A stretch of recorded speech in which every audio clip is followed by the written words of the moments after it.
Oh, clearly there's criminal intent to defraud the state. It's amazing that the public procurement agency that's supposed to protect our purse and to make sure we get value for money was turned upside down. So there's clearly the intent to defraud the state and carefully, cleverly set up in terms of company and all the things he did. So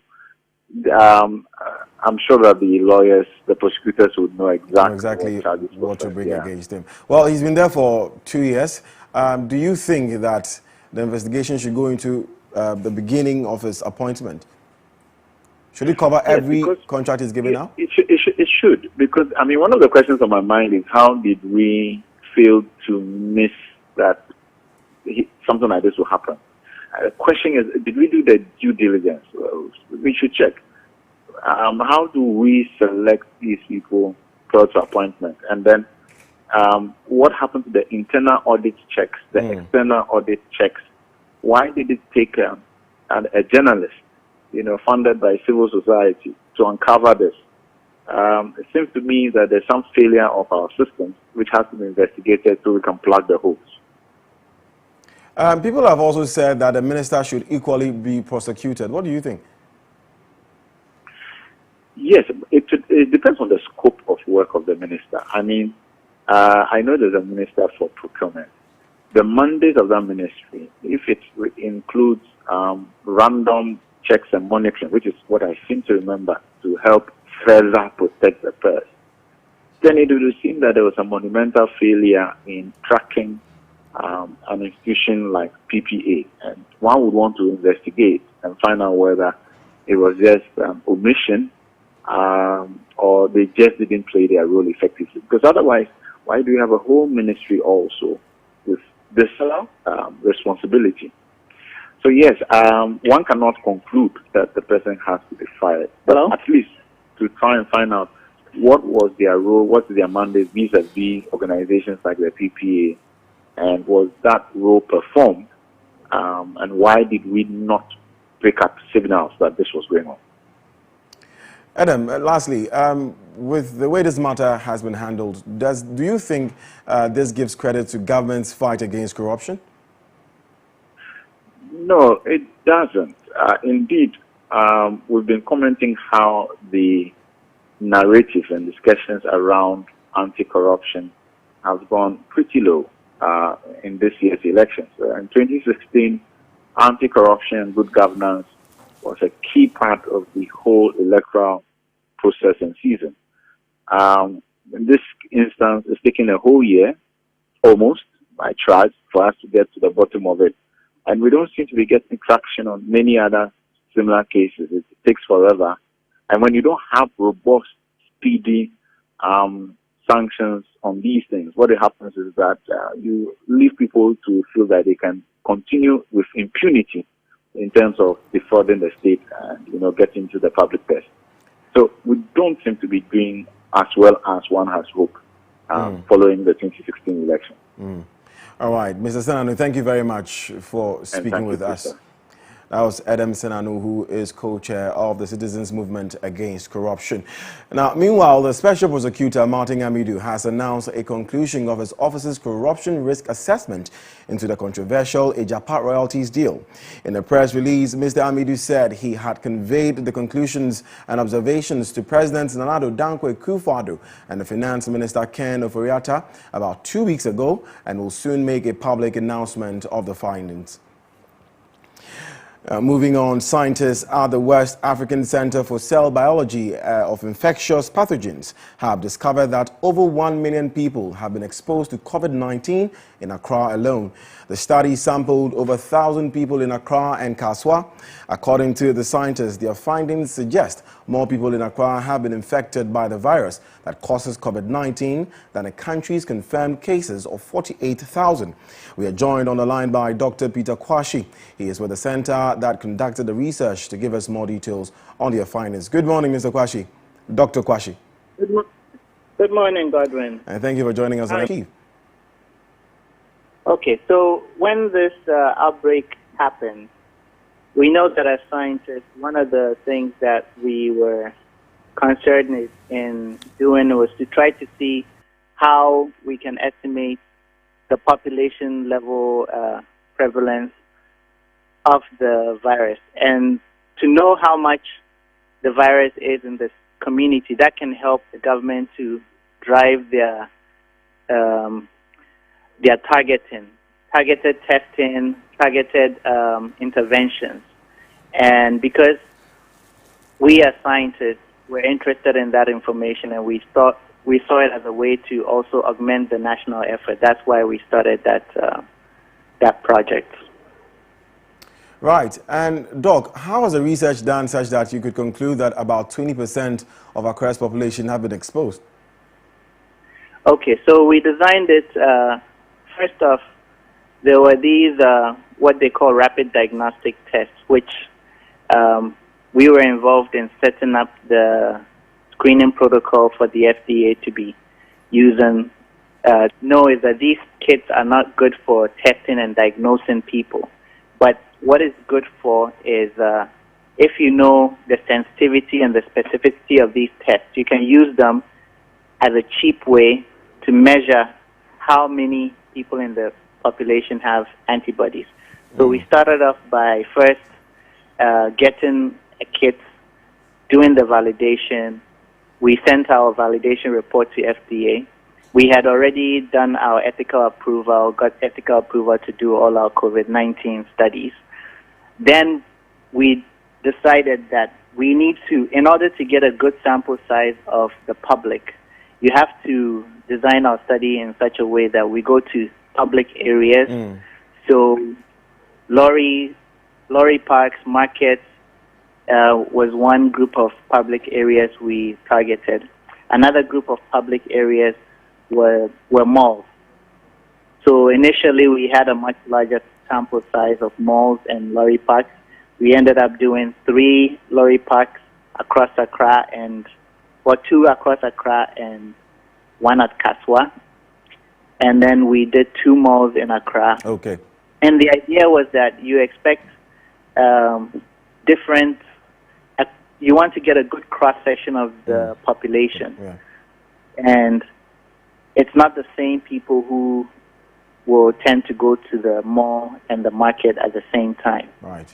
Then we also targeted healthcare workers, frontline healthcare workers, frontline COVID-facing frontline healthcare workers. So people who are actually at these centers which treat COVID-19 patients. And then also some scientists from Noguchi who were involved in testing for COVID-19. Then we juxtaposed that with other healthcare workers who are not directly involved in COVID-19 treatment. So at Ridge Hospital and Kolebu, different departments whose primary goal is not to deal with COVID-19. Okay. Doc, testing 1,000 people, one would argue, is on a lower side. But to have 20%, that is worrying, isn't it? To have 20%, or yes. To conclude, to say that 20% of people living in Accra are exposed to COVID-19, that is worrying, isn't it? Yes. Okay, so with regards to the sample size, I wouldn't say it's on the lower side. We tested 1,305 people just across these few locations I mentioned. And, of course, that limits how much you can extrapolate the data. But what you can find, and if we had a huge variation across our sites, then you would say that the data is a little bit contentious. But what we saw is that the lowest seroprevalence level, that's the lowest level of exposure we saw, was around 8% at one of the malls. And the highest was 29% at one of the markets. So that is worrying indeed. Okay. And that's something that you can't necessarily extrapolate it across the entire population of Accra, but you have good confidence to say that it's it's not that far off if you Okay. extrapolate it. Doc, sorry to cut you. Let me ask you briefly, why are we recording low cases now? Pardon?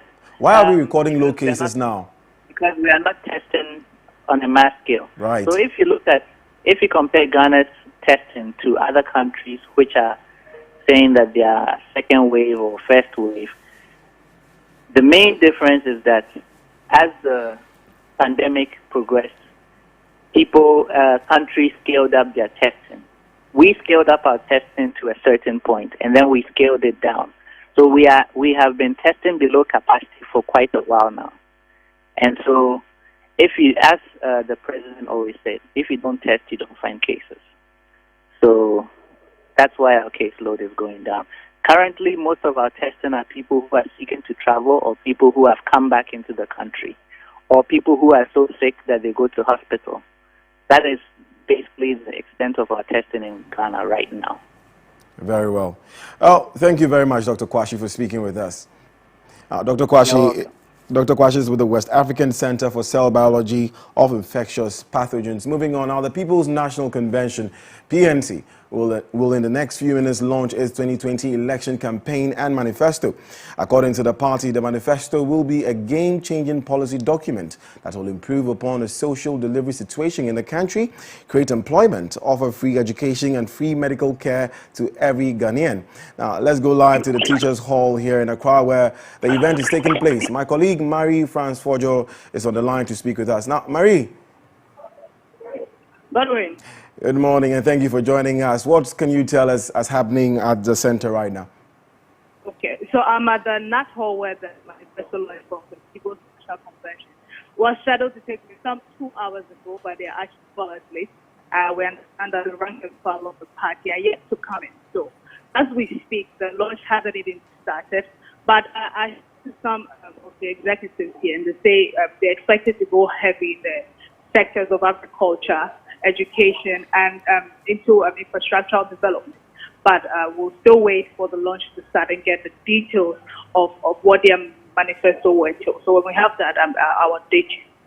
So if I clearly understand, it hasn't started yet, has it? It hasn't started. We're scheduled to start at 10 a.m., but we're still waiting for that to come in. Right. Okay, we'll definitely come back to you for more details on that. Thank you very much. You're welcome. And that was my colleague Marie-France Forjo at the PNC campaign launch. When we return from the break, more stories up next. Stay with us.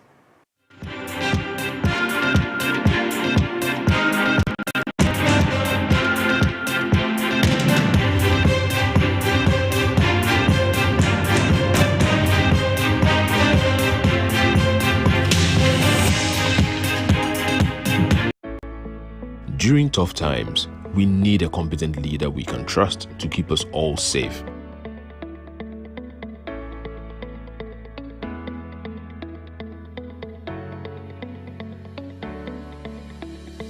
Nana gave me free water when I needed it most to keep me clean and safe from COVID-19. Nana gave me lower cost of internet during COVID-19 to operate my small business from home.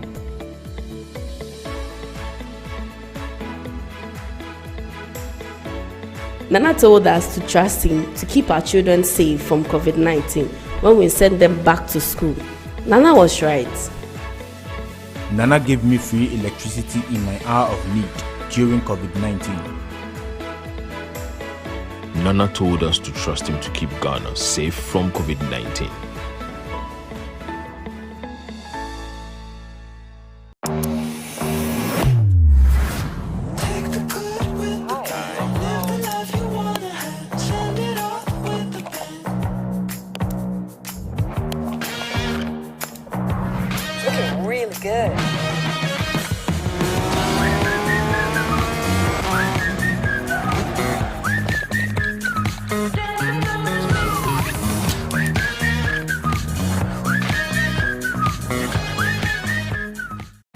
Shop online, get free swipes, and enjoy greater security with a card that turns banking on its head.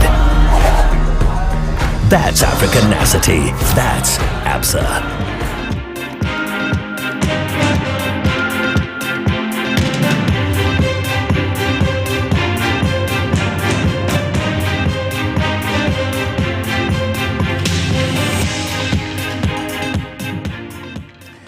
Hello there and welcome back to MX24 Morning News, coming to you live from the Silicon Square here at East Legon. My name is God. Moving on with our stories, parts of the country have been hit by acute shortage of liquefied petroleum gas since last week, leaving domestic, commercial and industrial consumers stranded. The shortage has been blamed on the sit-down strike by the gas tanker drivers last month. But the tanker drivers have called off their strike following an emergency meeting between them and the Employment and Labour Relations Minister. My colleague MX24 visited some fuel stations in Accra and has this report. Parts of the country have been experiencing gas shortage. A number of gas stations you visit, they will tell you they do not have gas, and people are blaming this on the strike by the Gas Tanker Drivers Association. They have been on strike for a while now. So I'm here at gas filling station at Nsamampong, and so far the place is empty. There's an inscription that says no gas. I'm going to speak to a number of the workers. The car driver go to strike, tanker driver. They go to strike. So all those things, all those Obojo, the situation in Obojo, they don't have gas. I don't have no gas. Here is no gas. So because of the car tanker driver strike, there's no gas. The gas tanker drivers, they're on strike. So until they resolve their issue, there will be no gas. I'm sure. I have a consumer here who is also coming to patronize gas. If my gas finish, I come here to fill it. So why today they say gas is not there? I'm feeling sad. So I'm here at K Energy, a gas filling station at Ogbojo, and they still have the same situation. There's no gas. Let me just briefly speak to the workers here and find out what exactly the situation is. How long have you been experiencing the gas shortage? For about 5 to 4 days now. Yeah. We short since Thursday. That was last week Thursday, and then up to now. We are still waiting. Why? We don't know. We don't know what's happening. There's just a shortage. We don't know. We don't know what exactly is happening over there. So, I don't know. They said maybe this week, but we are still waiting. Because that is affecting me. I go to Emmanuel Villa. They say no gas. I come here too. They say them no gas. 3 days today. So, I don't know why. It's affecting me. I don't know why. I don't use my gas to cook. So 3 days now, I don't know. I don't feed, cook, but I don't know. I know cook 3 days now. The cook pot is not good for me and the family. So I need the gas. Apparently, we didn't know about the shortage, and then we are not short of gas at home. But then since we heard it today, we decided to fill our gas cylinders just to stay away from all the shortage. But then we came here and then we've been told it will come in the afternoon. So we are going to try other places to see if we'll get any. As it stands now, there's still gas shortage at various gas stations. They say they don't know when the problem will be resolved. People are complaining, consumers are saying it's affecting them. Some are saying they haven't even cooked food in a while. But so far, this is the situation. I am MX24 reporting. My colleague MX24. Meanwhile, the African Center for Energy Policy has stated that the increasing disparity between petroleum revenue allocations and actual disbursements to the agricultural and educational sectors threaten the realization of a thriving, diversified economy in Ghana. Addressing the media at the launch of a campaign project to promote sustained funding for agriculture and education in Ghana, policy analyst at ASEP, Charles Ofori, indicated that the trend of disproportionate disbursement to agric did not even change when petroleum revenues increased. A good focus in meeting the educational expenditure benchmarks, access to education has improved, although we still have some challenges with infrastructure and teaching and learning materials and other. But if you compare the agri sector and then the education sector, we see the agri sector, the amount of investment that needs to go to the agri sector needs to be improved. We need to encourage that whatever that we have put the agri sector for to do, we need to encourage that these expenditures are done and these investments are done. Because government has prioritized this sector for oil revenue. The spirit of prioritization shows that whatever importance we place in this sector, okay, we need to push this sector in order to grow. if you have prioritized the sector, it means that we need to, we are selecting this sector single-handedly, and we are saying that we want this sector to reach a certain level. Okay, so while we are pushing this sector to reach a certain level, what really is required is the investment in the sector. So we need that these investments are done to ensure that the sector grows, so that even when oil depletes, okay, and then we lose, we are not more getting monies. We know that we've made substantial investments into certain sectors that generations can also come and see that this is the kind of investments our government's made. Now let's jump straight into some politics. The National Democratic Congress branch in Techiman South or in the Bono East region has launched a campaign called Operation 10,000 Votes Agenda, focused on ensuring victory for the NDC in the upcoming December polls. Parliamentary candidates for the party in the area, Christopher Basongti Bayere, who led the campaign on Sunday, charged party faithfuls to channel their energies to the massive campaign that lies ahead.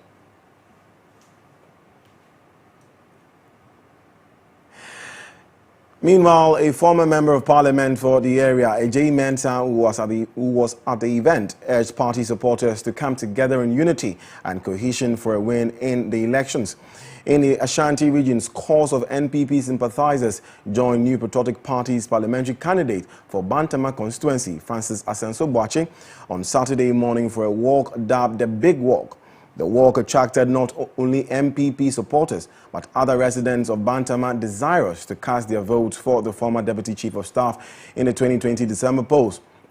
Vice President Dr. Mahmoud Bawumia was among other dignitaries who graced the occasion. He urged residents to vote for President Akufo-Addo and for Francis Asenso-Boakye in the forthcoming general elections.